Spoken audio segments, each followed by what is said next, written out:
This is an invasive. It's the Earleaf Acacia. It's an exotic, invasive, and not good, no good for South Florida. It has taken over much of the natural areas, and today we're going to see what kind of damage it does by moving from an area that's infected with the Earleaf Acacia and into an area only a few feet away, really, that has no Earleaf Acacia. So from an Earleaf Acacia infested area to sandy scrubland with no Earleaf Acacia.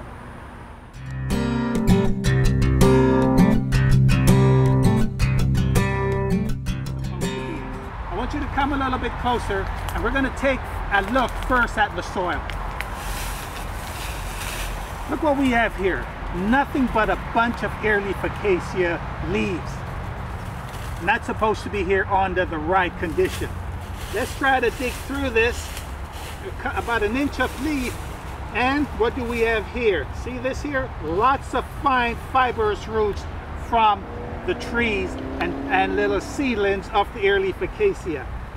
I'm using my fingers here, just like the Stone Age people did with our tools, and I'm trying to find the natural soil.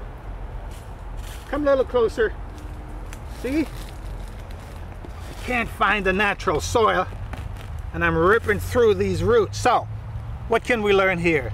The roots here from the Earleaf Acacia is forming a barrier, and you notice here, there is really nothing else that grows here. Why do they call it an Earleaf Acacia? There we go. These are old seed pods. And if we take a look, a good look at them, there's one. Looks like an ear. See that? That's why they call it Earleaf Acacia.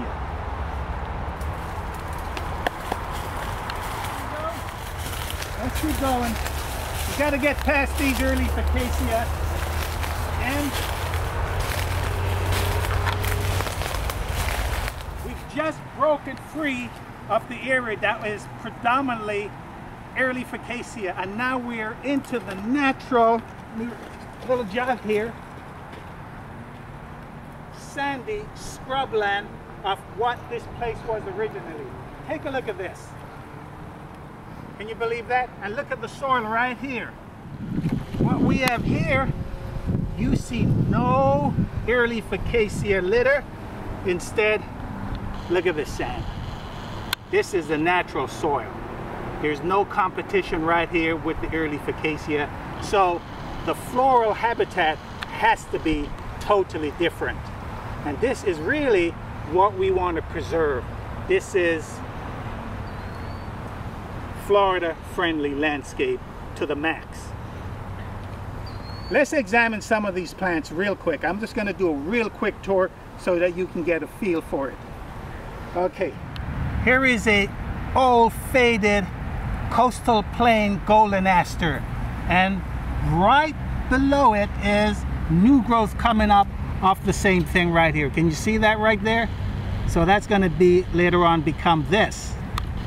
And over here is a small shrubby Florida rosemary, and they're bigger ones, and I'm going to show you a bigger one in a couple of minutes, but this is a small one growing. And right over here, just coming out of the soil right here, just coming out, is a saw palmetto. See that? And of course that will get bigger and can form massive ground covers. As we move down here, bunch of saw palmetto here, all of this Florida rosemary. And I want to show you something. We have an oak. This is a live oak. We have more Florida rosemary, and watch it. See this right here? Another Earleaf Acacia, a young one that is trying to take over. But over here is gopher apple. This is a gopher apple right here, and it does produce a fruit that the gopher tortoises, they just love this. So subsistent meal. or probably a main course for gopher tortoises. Here's another beautiful sight.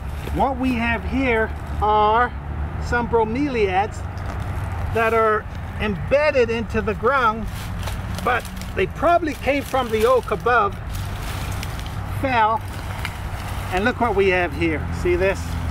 Isn't this beautiful? This is a native bromeliad right here.